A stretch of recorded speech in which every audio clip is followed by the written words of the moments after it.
following verse in number 27. IBhayibheli lithi kodwa umoya uyasikhulekela ngokububula. Niyakwazi ukububula? It's an involuntary pain that comes out of hurt. Meaning, how we get see wena.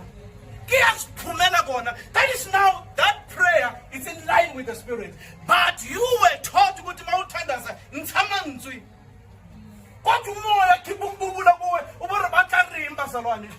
You have lost the will of God in prayer. Because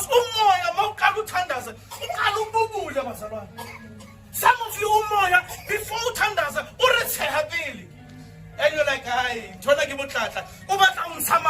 you want to be eloquent and sound eloquent to us. There's no eloquency that will be answered in prayer. After I will understand